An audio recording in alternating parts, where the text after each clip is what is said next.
ሰላም ጤና ይስጥልን ተመልካቾቻችን ከአንከር ሚዲያ ዝግጅት ክፍል ያክብሮ ሰላምታችንን እናቀርባለን። በአማራ ክልል በተለያዩ አካባቢዎች የሚደረገው የሉና ተጋድሎ ተጠናክሮ በቀጠለበት በዚህ ወቅት ምርጫ ቦርድ በመከላከያ ሰራዊት ካምፖች የምርጫ ጣቢያዎችን እያቋቋመ እንዳለ ተገለጸ። የአማራ ክልል የምስለኔው አስተዳደር የጸጥታ አመራሮች ምርጫውን ለማደናቀፍ የሚደረገውን እያንዳንዱን እንቅስቃሴ በትግስት አንመለከተውም ሲሉ ማስጠንቀቃቸውም ተሰምቷል። በአማራ ክልል በተለይም በጎጃም መጠነ ሰፊ የሆነ የማጥቃት እንቅስቃሴ በአማራ ፋኖ ብሔራዊ ንቅናቄ የቴዎድሮስ እዝ አማካኝነት እየተካሄደ እንዳለ ነው የሚደርሱን መረጃዎች የሚያመለክቱት። እነዚህን ወደ እናንተ የምናደርስበት ከፋኖ መንደር የተሰኘውን መርሃ ግብራችን ነው ይዘን የቀረብነው። የዘውትር ተሳታፊያችን መስመር ላይ ይገኛል። በጣም አመሰግናለሁ። አውደ ውጊያ ውሎችን በተመለከተ ከሱን ጀምርና አጠቃላይ ሁኔታውን እንመለከታለን።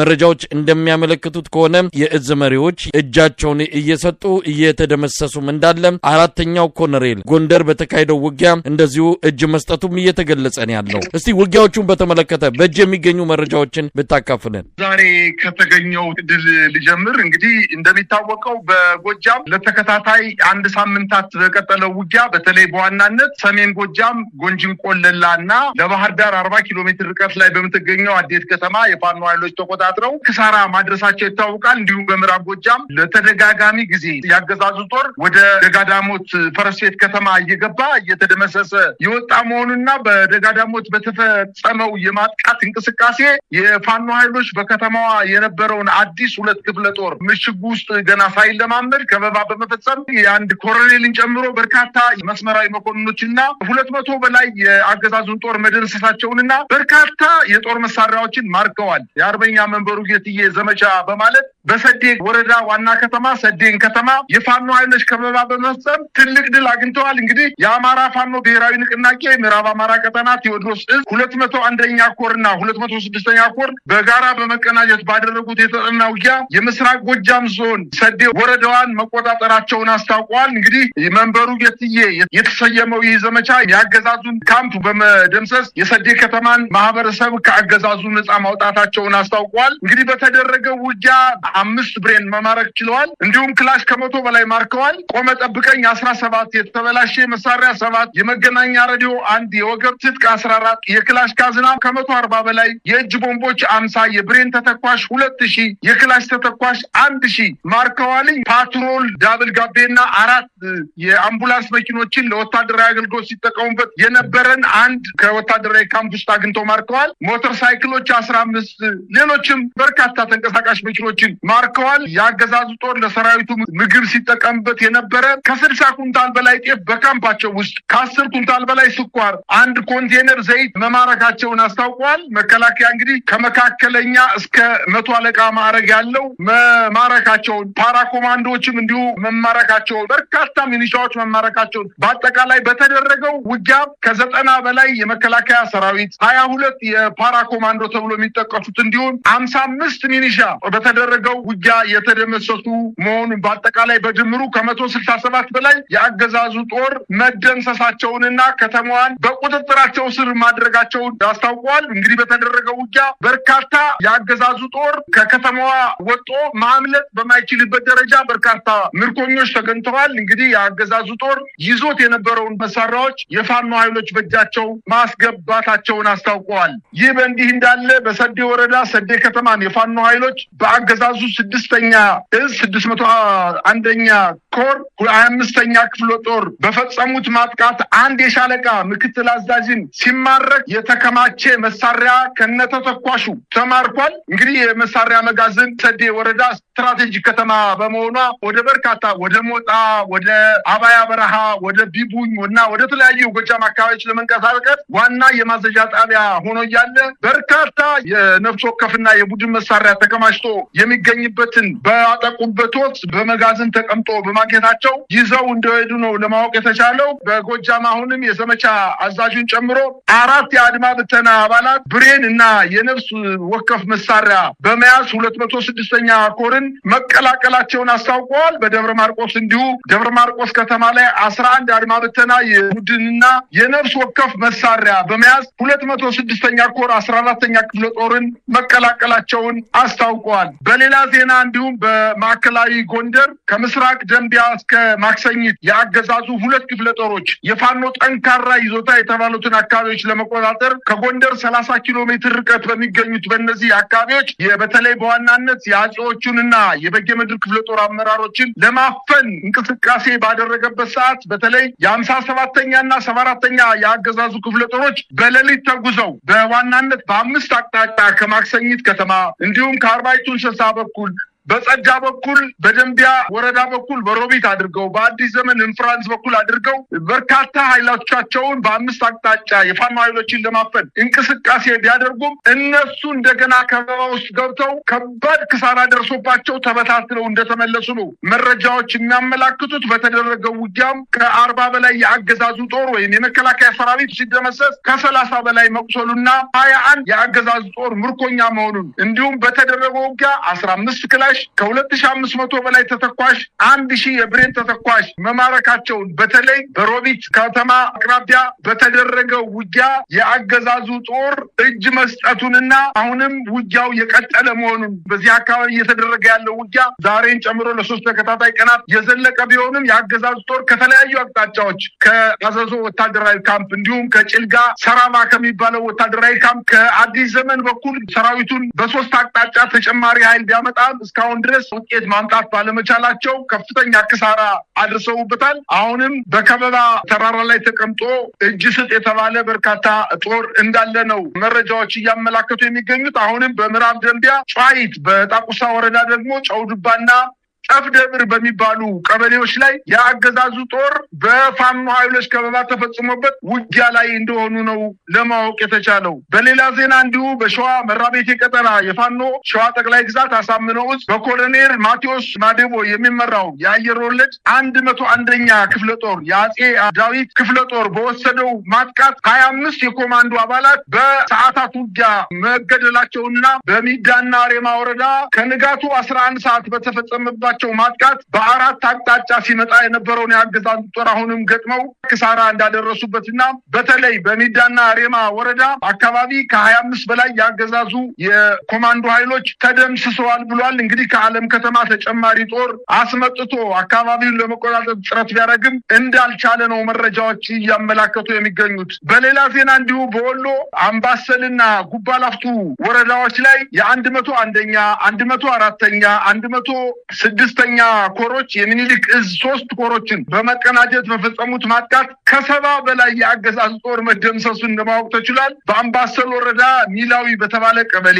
በጉባላፍቶ ወረዳ ዳንጉላትና በሸዊት ቀበሌዎች ላይ ስቦ በመምታት በሚለው ስትራቴጂያቸው የአገዛዙን ጦር ወደኋላ ከፍተው ካስገቡ በኋላ ከ70 በላይ የአገዛዙ ጦር መደምሰሳቸውን አስታውቀዋል። ተከቦ የሚገኘውን የአገዛዙ ጦር ለማትረፍ ወልዲያና መርሳ የአገዛዙ ጦር ተጨማሪ ኃይል ለማስመጣት ጥረት ቢያደርግም እንዳልቻለ ነው ለማወቅ የተቻለው። እንዲሁም በዳውንት ወረዳ ኩርባ ከተማ ወታደራዊ ካምፕን አጥቅተው ሚኒሊክ ዕዝ 206ኛ ኮር በአገዛዙ ጦር ላይ በወሰደው እርምጃ የወታደራዊ ካምፑን መቆጣጠሩና በካምፑ ላይ የነበሩ የአገዛዙ ጦር መደምሰሳቸውንና ቀሪዎቹን መማረካቸውን ከዛ አካባቢ የደረሰኝ መረጃ ያመላክታል። ይህ በእንዲህ እንዳለ በዳህና ወረዳ በሚኒሊክ ዕዝ 303ኛ ኮር በተፈጸመ ማጥቃት 28 ሚሊሻ አድማ ብተና ፖሊስና ሌላ የፓራ ኮማንዶ ኃይሎች መደምሰሳቸውና በተጨማሪ 26 የአገዛዙ ጦር ከነሙሉ ትጥቃቸው በተደረገው ውጊያ እጅ መስጠታቸውን ለማወቅ ተችሏል።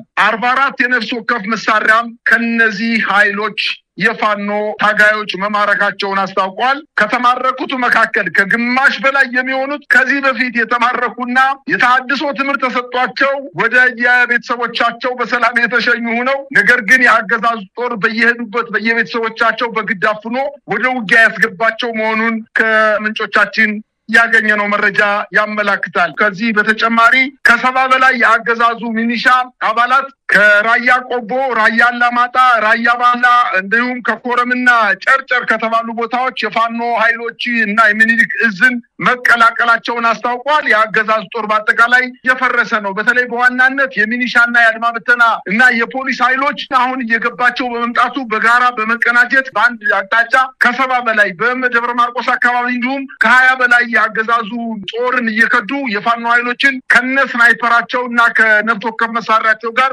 እየተቀላቀሉ እንደሆነ መረጃዎች ያመለክታሉ።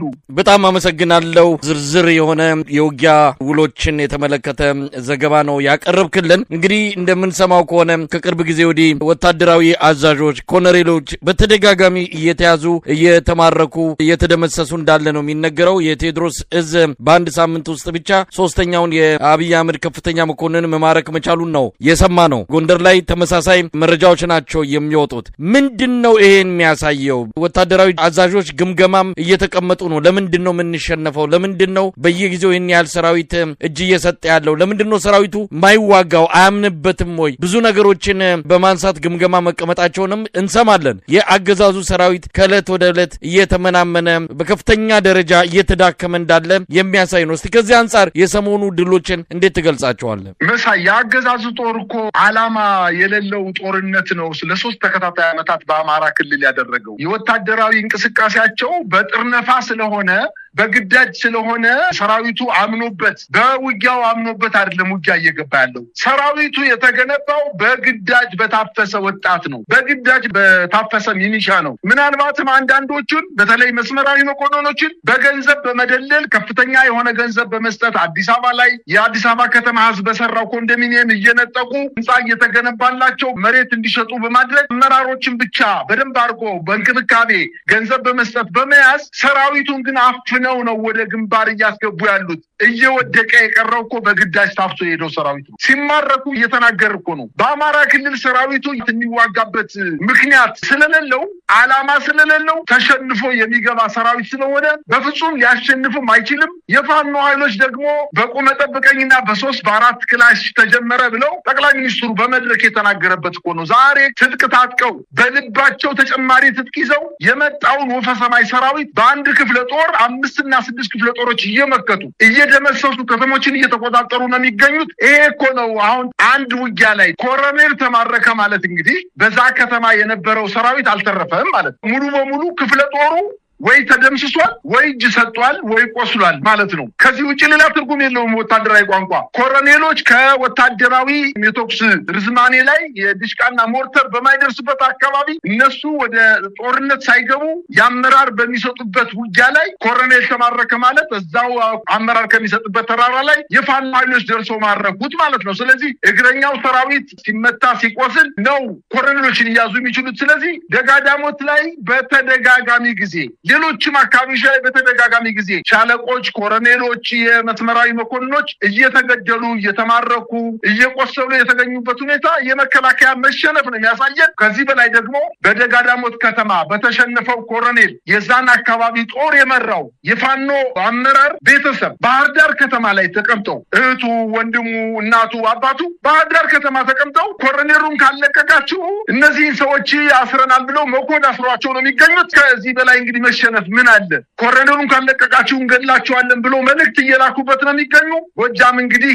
በጣም በጠነከረ ሁኔታ ጥቃት እየሰነዘረ ነው የሚገኘው። ጠፉ፣ የሉም፣ ደክመዋል፣ ከእንግዲህ በኋላ ምንም አያመጡም፣ በገዳም ተደብቀዋል ሲባሉ የነበሩ የፋኖ ኃይሎች ከመማረካቸው፣ ከማስከዳታቸው፣ ከመግደላቸው በላይ ከተሞችን እየተቆጣጠሩ በመከላከያ ሰራዊት ላይ ከፍተኛ የሆነ ጉዳት እያደረሱ ህዝባቸውን ነጻ እያወጡ እንደሚገኙ ነው መረጃዎች እያመላከቱ የሚገኙት። ስለዚህ የመከላከያ ሰራዊቱ የፈለገውን ያክል ቢፈነጭ የፈለገውን ያክል ፕሮፓጋንዳ ቢሰራ ህብረተሰቡን ሰብስቦ ገጀራ ይዛችሁ ወጣችሁ ከኛ ጋር አብራችሁ መታገል አለባችሁ እያለ ሰላማዊ ህዝቡን መሳሪያ ሳይሆን ቢላዋና መጥረቢያ ይዛችሁ ከኛ ጋር ተዋጉ እያለ ያለ የመከላከያ ሰራዊት አሁን አለ ቢባል በፍጹም ማንም ሊያምነው አይችልም። ስለዚህ ከተማ ላይ ራሱን ደብቆ እየተከላከለ እንደሚገኝ ነው። እሱም ደግሞ በአጭር ጊዜ ውስጥ ከተሞችን እየለቀቀ እንደሚወጣ ነው የሚታየኝ። መሳይ እንግዲህ ይሄ መከላከያ ሰራዊት አሁን ሚናው ኮስሶ አማራ ክልልን ሙሉ ለሙሉ ለመቆጣጠር የማይችል እንደሆነ አውቆታል። አሁን ያለው ምርጫ የተወሰኑ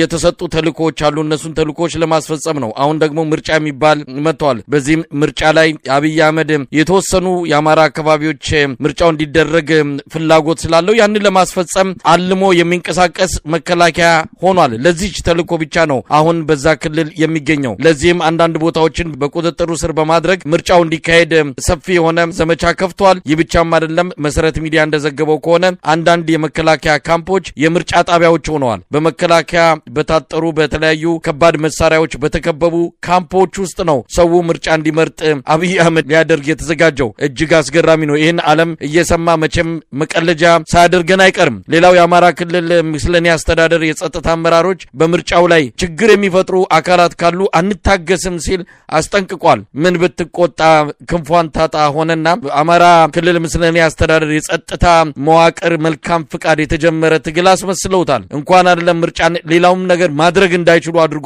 ፋኖ እግር እጃቸውን እየቆረጠ ባለበት በዚህ ወቅት ላይ በምርጫው ላይ ችግር የሚፈጥሩ አካላትና እንታገስም የሚለው ማስፈራሪያ ለራሳቸው ተመልሰው ያስተጋባ ካላዳመጡት በስተቀር ሌላው ጋር ስሜትም የሚሰጥ አይደለም። ለማንኛውም እነዚህን ሁለት መረጃዎች እንዲታያቸዋል። መሳይ የአማራ ክልል ምስለኔ አስተዳደር እኮ እንታገሳለን አንታገስም ማለት የሞራል ብቃት እኮ የለውም። እውነት ለመናገር ባንቀልባት ታዝሎ መከላከያ ባለበት እየተንቀሳቀሰ ስም ወጥቶለት ኮዳ ሚል ስም ወጥቶለት ወታደራዊ ኮዳ ውሃ ቢጠጡበት ኮዳ ከወገብ ላይ እንደማይለየው ሁሉ የአማራ ክልል ምስለኔ አስተዳደር ሚስቱን ልጁን ቤተሰቡን ትቶ መኮድ እያደረ በወታደራዊ ካምፖች እያደረ ሲንቀሳቀስ ከተሞች በፋኖ ሲጠቁ ከመከላከያ ጋር እየሸሸ ያለምንም ዓላማ ከመከላከያ ጋር ሳይተኩስ እየሞተ ለቅሶ እንኳን ሳያምር ኑሮ ሳያምር በህብረተሰቡ ዘንድ በከፍተኛ ደረጃ የተጠላ ስርዓት እንታገሳለንና እንታገስም ብሎ የመግለጽ ሞራል እንዴት ሊኖረው ይችላል?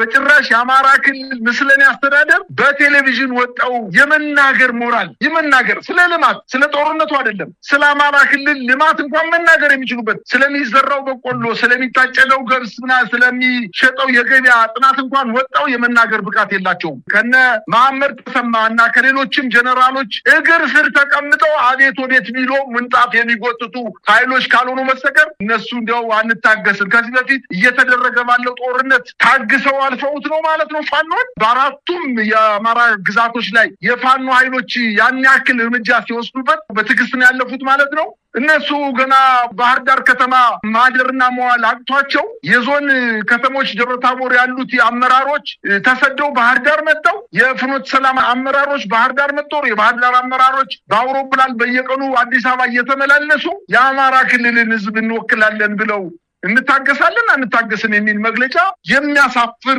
ነው። የፋኖ ኃይሎች ጉዟቸውን ቀጥለዋል። እርምጃቸውን አስፋፍተዋል። ጉልበታቸውን ጨምረዋል። በየቀኑ ሰራዊት እያሰለጠኑ ነው። ምርጫን በተመለከተ በአማራ ክልል ምርጫ በፍጹም ሊደረግ የማይችልበት ደረጃ ላይ ደርሷል። አንደኛ በፋኖ ቁጥጥር ስር የሚገኙ ከ40 በላይ ከተሞች የፋኖ ኃይሎች ሳያነሳሷቸው ጥበቃ ብቻ እያደረጉላቸው ህዝቡ ወጥቶ የሚገለንን ህዝብ በምርጫ እናነግስም ብለው በመሪ ቃል የመንግስት መልእክት አስተላልፈዋል። የሚሰማ መንግስት አይደለም በእርግጥ ነገር ግን አሁን የያዙት መመሪያ በግድ ከምርጫ ስነ ምግባር እና ደንብ አዋጅ መመሪያ አንጻር በፍጹም የማይፈቀድና የተከለከለ ህግ የመከላከያ ሰራዊቱ በአማራ ክልል የምርጫ አስፈጻሚ የምርጫ ቦርድ ወኪል በመሆን በየሰፈሩ እየዞረ ምርጫ ካርድ አወጣህ አላወጣህም እያለ የሰፈሩን ሰው እየሰበሰበ አሁን ደግሞ በባህር ዳር አካባቢ መኮድ እንዲሁም በተለያዩ የሸዋ ቀጠናዎች የጎንደር ቀጠናዎች የጎጃምና የወሎ ቀጠናዎች ላይ መከላከያ ካምፕ አድርጎ በተቀመጠበት አካባቢ